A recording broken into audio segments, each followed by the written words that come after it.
All right, big day here. I'm gonna try and get this pool closed. I've wanted to document this for the last several years, but have never been able to do it successfully.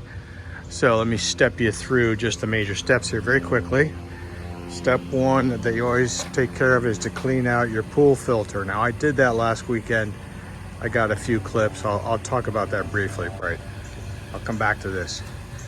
Next thing you want to do is add your closing chemicals. I did this yesterday because I wanted to give it time to circulate. So I put in my case, I put in 5 gallons of chlorine that I pick up at my pool supplier, and then I put in the appropriate amount of algicide, and I've let that circulate overnight. I've had the pump running all night, so that's all good and mixed up. That's a really important step. Now what I have to do is I have to clear the deck so I have room to work and get the cover over the pool. We're going to have to remove the diving board, the stairs, the railing, and I need to clean the pool one more time, make sure I've got all the leaves and stuff out of it. And I'm also going to sweep away all the excess leaves and stuff. And I need to get all that done in an hour and a half before my help gets here to get into the real stuff. So that's just preparation work. Let's talk about what I do when I go to clean this. Obviously, shut the pump off, and then I turn off any inputs. So those both get closed, and these 2 returns both get closed. I open up the drain, which is hooked right to the filter. I open up the inlet here, let the air go through, and I let this drain. I wait till this is drained, and then I start to remove these. There's 7 of them in my case. Got to get those all off. Once they're off and the water is, at least down below the midpoint, I can lift this cover off. And then there's a large filter element, I call it a medium, and then there's a very small little vent tube thing that has to be cleaned off as well. So I have a little video I'll attach right here just showing you while I'm hosing that off. And of course, once you got it hosed off, you got to reassemble everything. And the pump has been running for the last few days since I've done that.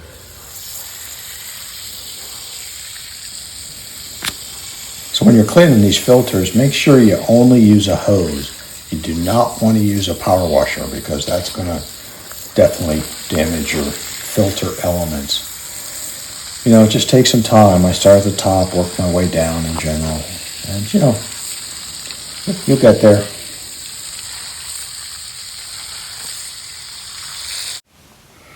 So as a reference, for years, I had the pool company come and do my opening in the spring and my closing in the fall.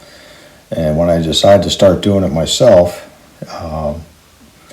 things got a little more complicated. But in general, a lot of these preparation steps I did anyways. The only thing I didn't do that you've seen so far is to actually add the chemicals. They would do that when they arrived. All this other preparation work, up through cleaning the pool one final time, removing everything, I had to do all that anyways. I did it mostly to save myself expense.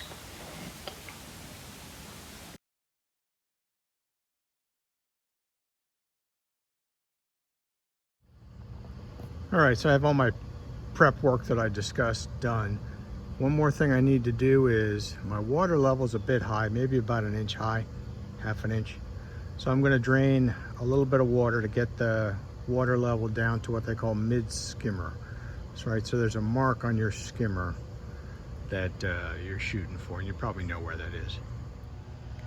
All right, the prep work is done. Next step is to blow all the water out of the lines. So basically shutting it down for the winter. Got to get all the water out of the lines to prevent freezing in the lines. And as far as tricky goes, this is probably the trickiest part of the operation. So got it turned off, obviously. So what I'm going to do is start to drain here. I'll open this drain up.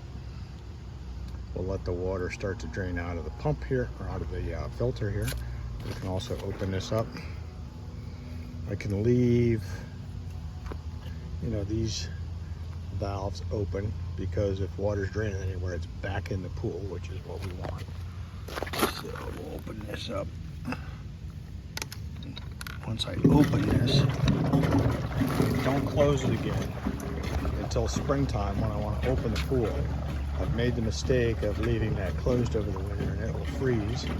You will get some water in there, and then if it freezes, it will break that valve. Then you're going to be putting a new valve on in the spring. So just leave it open, let it drain. So we can let that drain, and I'll be back. So when I decided I was going to close the pool myself, the one mystery to me was how they would blow out the lines. I'd watch them do it. They would use basically a leaf blower. I came up with this little plumbing contraption myself, and I'll show you how I connect it. I can either use compressed air from a compressor, or I can, I do have an attachment I can use to get a leaf blower connected here, or a vacuum, like a shop vac. Use the output side and connect it here. Now I have found an air compressor works much better, so I don't use this anymore. I always connect to the air compressor, and I set my pressure on the air compressor to about 30 psi, and that does the trick. All right, so I'm back behind the filter. Pump's over here. I actually opened up the top of the pump where the skimmer basket is. But anyways, we're going to disconnect here,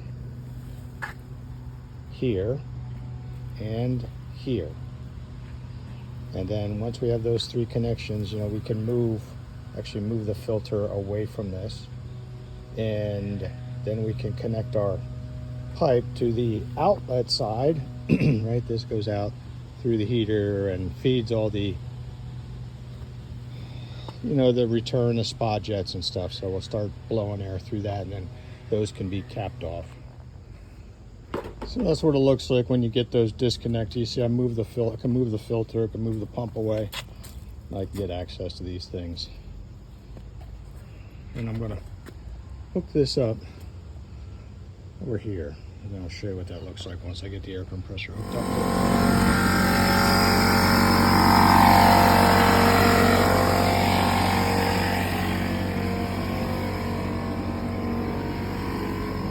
Okay, so I got to talk over the compressor here, but so we're blowing air through here, and the way these outlets are hooked up, they're kind of in serial. So once Doug's going to go around and start pulling each of these and plugging them up, and as he does that, it'll push the air to another spot. Actually, that's going out through that vacuum thing right now. I'll just close that and I'll push it out through the other one. So I turned the valve off at the vacuum pump. So now what it's going to do is start hitting these other ones, and then he can just chase it around. So you can just go around and start chasing those, plugging them off. So at this point you were there, that's air. It's good enough, right? I guess.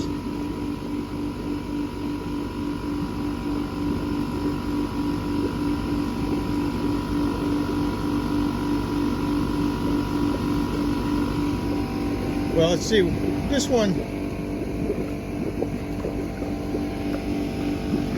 I'd start here.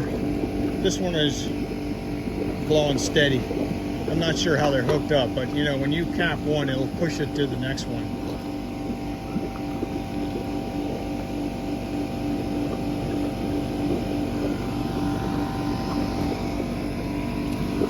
So all he does is pull a nozzle off and then put a cap on it. Sorry about the noise here, but what I'm going to do while he's doing that is I'm going to pull the drain out of the pump here to make sure all the water's out of there. That drain cap, I'll put it in the skimmer basket. The other thing I can do, I'll probably do this once we're done bleeding all the lines. Open up this drain in the bottom of the heater as well, let that get the water out of there. Also, once we're done with the lines again, I can open that up and make sure we drain all the water's drained out of that, remove the bromine. So as once he worked his way around, he got to the last. I don't know, they went on.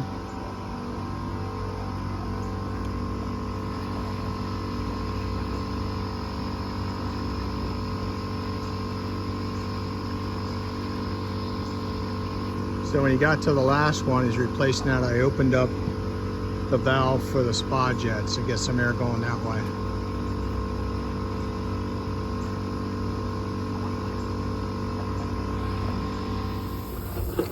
So once all the normal return outlets were plugged up, I turned that in the off position, right, to trap the air in there. This one was open, but now we turned off the compressor. Had a little trouble getting those nozzle fittings off. Do that first and we'll come back and build up some air pressure. All right, so we have all the outlet side blown out, capped. So now I'm gonna remove this, put it on the other end, and we'll start working on the skimmer and the floor suction. So we're gonna do the skimmers now. So I pulled the baskets out, and there's the outlet is on the left. That other piece is, I don't know what that is, but it's not a hole, I can tell you that. So we're gonna use these little buggers. I forget what they're called. There's a name for them. I don't know what they're called, darn it.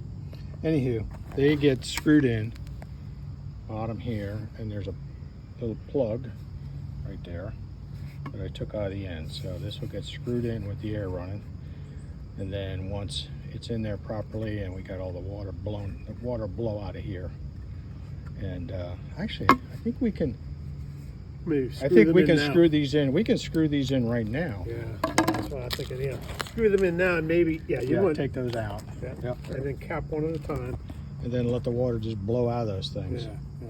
That's Yeah, the thing. I'm not remembering going up and sticking these things in there and yeah. having the eruption you inevitably get. Yeah. So this is why we're trying to document this. Next year we can look at this and figure out what the hell we're doing. Got my air hooked up. We're still working on the skimmers. I want to make sure the floor valve is turned off. We don't want any air going towards the floor valve. Everything going towards the skimmer. Turn on the compressor.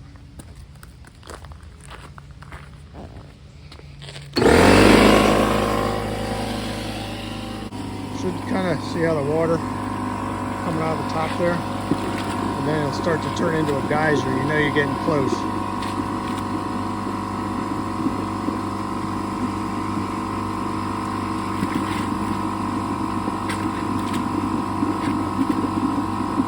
Just let her keep blowing.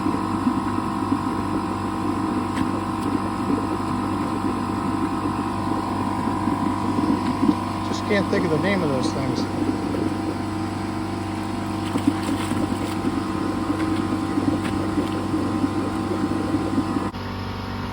Alright, so we capped off. Right now, both of those are capped off. But I opened up the floor drain. This is what you're looking for. Air coming up from the bottom. That's when you know you got the, that's when you know you got it. Now you can just shut that floor drain.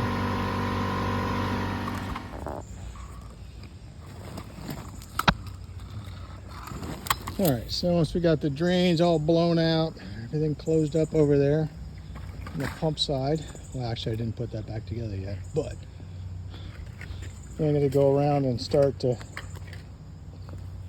open up these anchors. And the cover, we always roll it up the same way and open it up the same way so you know exactly how it goes. So this is the hardest part of the whole operation. And typically the most comical. So I'll put this on time lapse.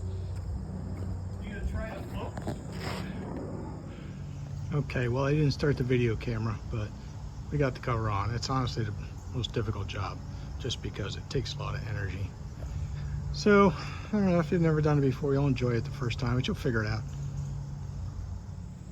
Alright, so here's what we forgot to do before putting the cover on. Basically put down that antifreeze bottle in each skimmer. Prevents any freezing from breaking the skimmer housing. Alright, so there were two drain plugs in the pump. Make sure both of them are out. It's fully drained. All the water's out. I leave them in there so I know where to find them next spring. Okay, another step. Before you reconnect on the outlet side, there's a plug that goes in here. That's only there for the winter.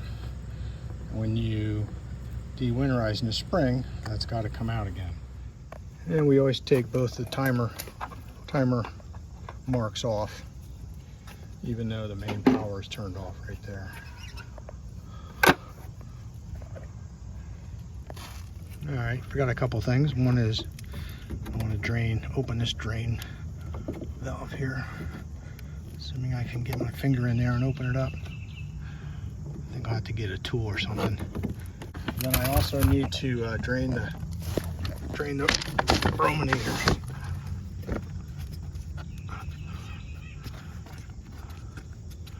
Pull this out. Probably not much in there anymore. And I'm going to pull the excess bromine out of there. You see, there's plenty of water in there. Definitely worth draining it. Well, it's been a few days since we closed the pool, but there's a couple things that have occurred to me in the meantime. First thing is that I didn't turn off the circuit breaker to my pool heater. So there, now I did that. The other thing is, while I have the main switch off for the pool pump, I want to make sure the timer switch is actually in the off position. The question is, can I read which way is off? Oh, there it says off. So it's not, it's in the on position. So let's just move that to the off position, just in case this somehow gets turned back on accidentally. So that's off. All right, that's good. Now the last thing is, seems to me, pardon my hand, seems to me there must be a drain at the bottom of this vacuum pump, and there is, right? There's a plug right there. So I gotta pull that off and drain the water out of this pump. You know, there's always things you forget, so that's why it's important to document it. You know, the whole point of this video is really to document the steps for me, because as each year goes on, I don't always remember all the important stuff, so now I think I've captured everything that's important. And maybe you'll find it a little bit entertaining as well. Take care.